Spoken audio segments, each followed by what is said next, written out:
Hello and welcome to PGurus channel. This is your host Sri Iyer. You asked and here he is, Abhijit Iyer-Mitra on our favorite topic, Pakistan. Abhijit, welcome to PGurus channel. Thanks for having me, Sri. Oh, by the way, Jai Ram Ji ki, Jai Shri Ram and Ram Ram. Jai Shri Ram, Mandir ban gaya. Mandir ban gaya. Mandir ban gaya. Right. Naya line invent karna padega. Yes, we'll have to do something else. The Jai Ram Ji ki will have to be improved on to something else. You know, it's a very nice feeling. I felt so happy because this was something that was a dream of so many people, and it's like, you know, it's yours, but you know, you have to go through the proper procedure. But that's not what we're going to talk about today, Abhijit. I just wanted to pick your brains a little bit. I'm trying to understand the tea leaves here a little bit. From what I saw in Pakistan, Nawaz Sharif is ailing. He has a low platelet count, and first I thought that the government wanted him to leave the country and he wouldn't. And now it looks like he wants to leave the country and the government is not allowing him. So what do you make of all this?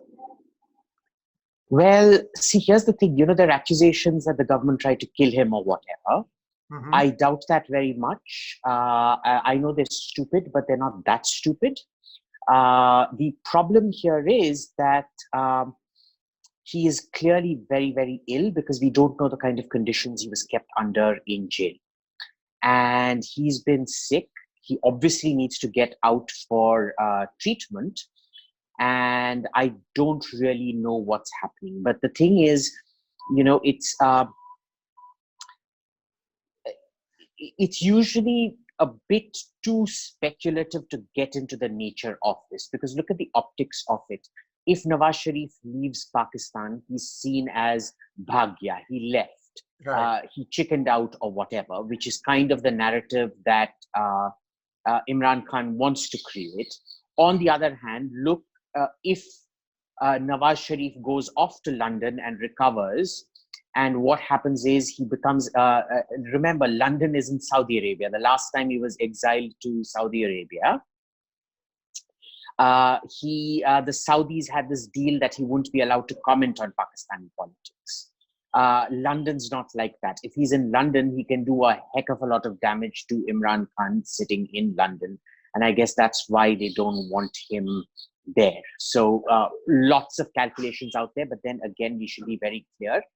It's all speculative at the moment. It's all optics driven and speculative. Well, you know, how does it make a difference whether it is Pakistan or Saudi Arabia or London? Viewers might say, perceptive viewers might say, the doctor is still going to be of Pakistani origin. Well, I mean, that's kind of irrelevant to the entire situation, right? I mean, it has no bearing on politics. I'm trying to bring in some fun into this thing. You're absolutely right.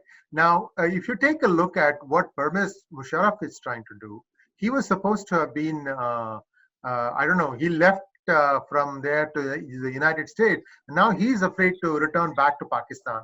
I thought he being a general, an ex-general, he should be safe in Pakistan. Why is he not wanting to come back?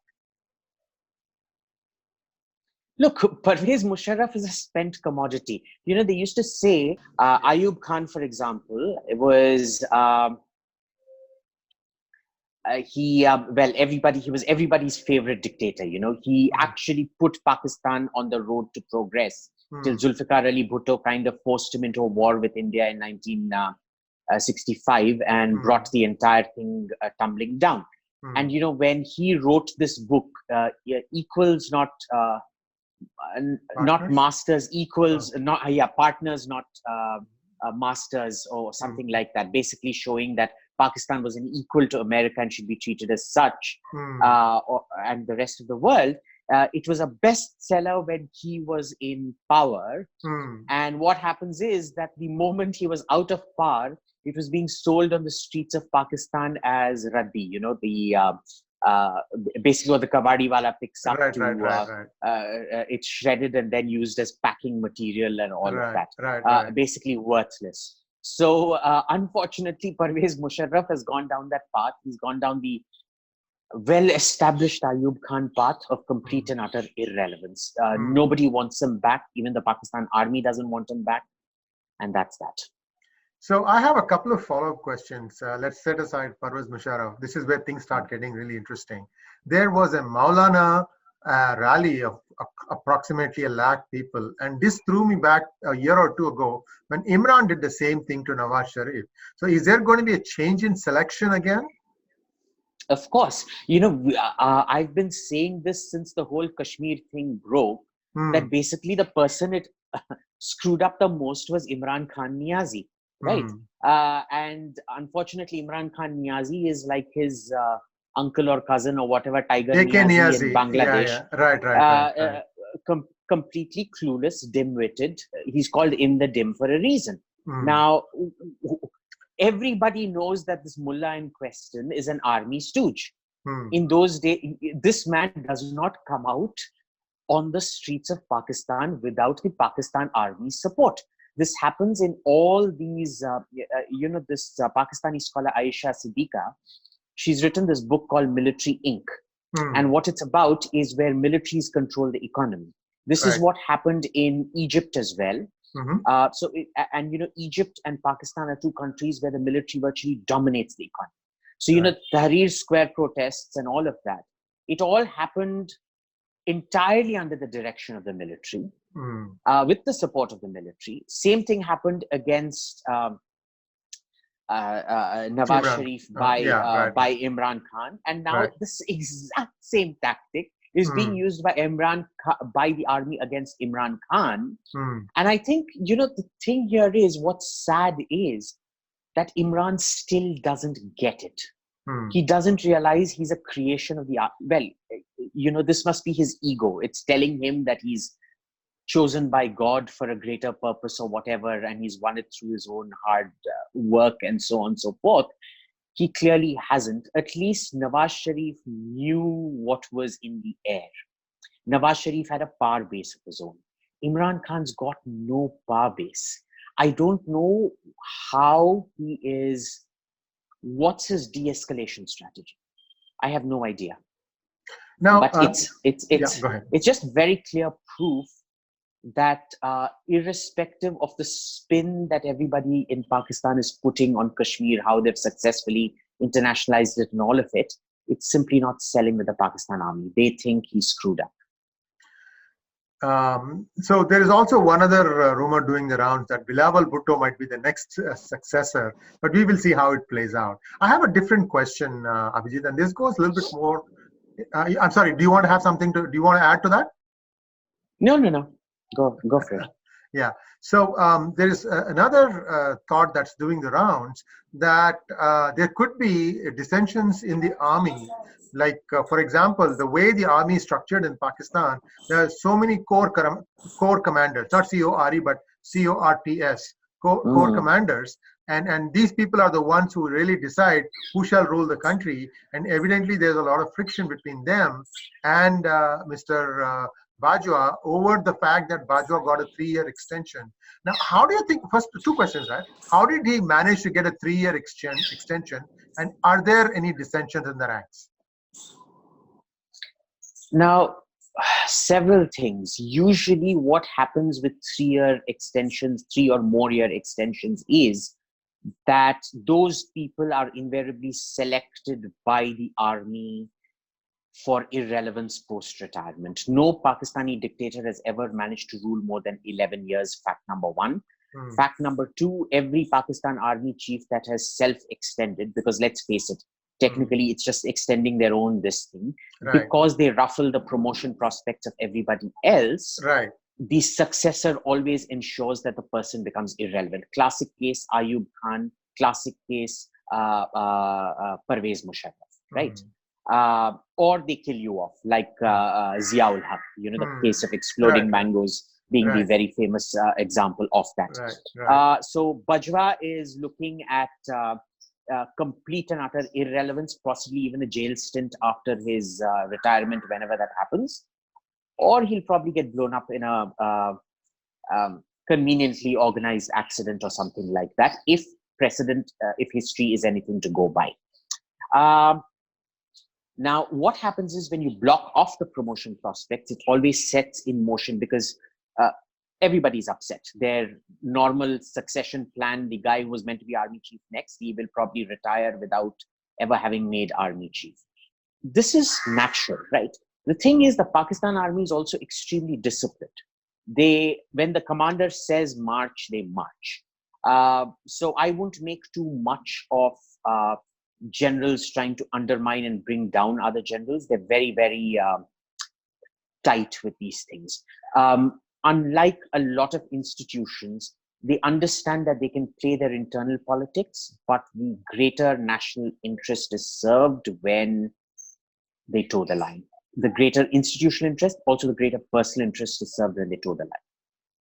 Now, what do you make of the visit of the royalty of Britain, despite so many rejoinders saying you shouldn't go to Pakistan? What was the objective of that visit? The objective of the visit was very simple. It's to show you the electoral power of the Pakistani electorate in Britain. And you need to have somebody big, preferably not a decision maker, so not the Queen or the Prime Minister or anyone like that who could have been blown to smithereens, preferably somebody relatively irrelevant to the current dispensation. Because remember, the royalty who visited are third in line of succession. By the time the Queen dies and Prince Charles becomes King Charles, and by the time he also dies, Kate and William's kid will already be an adult and reach maturity. So they were the most important people in the chain that were dispensable to the whole command structure of the UK, that could be sent off to the UK, to Pakistan to appease the Pakistanis without compromising on UK national security. That's very nice way you've done the math there. Now, the United Kingdom elections. I know I haven't asked you this question, but I'm curious, and I'm actually dying of curiosity. Just to set the question here, the Indian diaspora, British Indian diaspora, comprises about 2% of the population in the United Kingdom, and they contribute 6% of its GDP. Contrast that with the British Pakistani population, which is 8 to 9%. They're not 100% sure which, and nobody knows their contribution to the GDP. Do you have any idea on that? I don't know the contribution to the GDP, but Pakistanis have one of the lowest as a diaspora community in America, in England, everywhere. They have one of the lowest incomes, whereas Indians tend to be in the top 3 in terms of diaspora income, right? Right. This is why you'll find that the Pakistani diaspora everywhere prefer to vote for socialist policies, because they want the money that other people make to be distributed amongst them.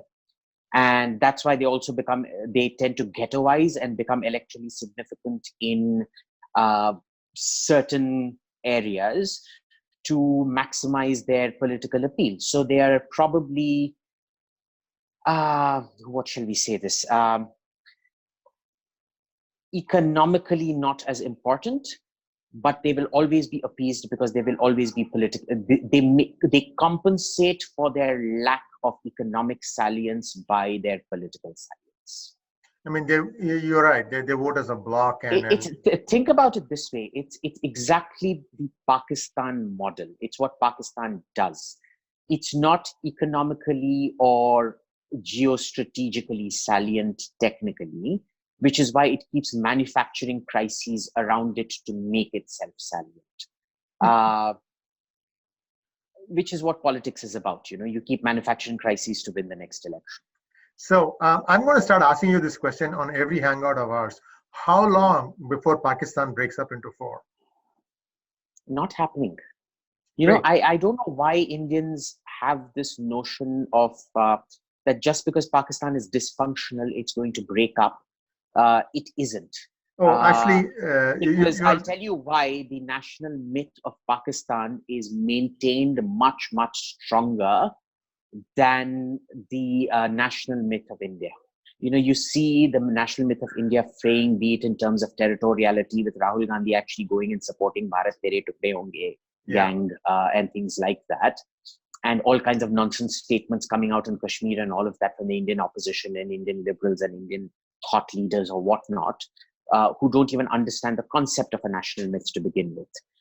So, manage your expectations, because Pakistan isn't going anywhere in my lifetime.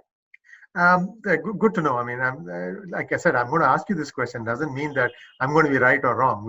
History will tell us who's right and who's wrong. Now, next time, or perhaps in one of our hangouts, we're going to discuss the need for Pakistan as seen by the British before they left India. And there is a very big, interesting story to tell about this. And Abhijit and I will be talking about that. Abhijit, I'll explain what the background context about that is. But thanks for sharing your thoughts today. I know you have a busy day ahead of you, and thanks for spending time with us. Thanks, Sri. Take care. Bye. Bye.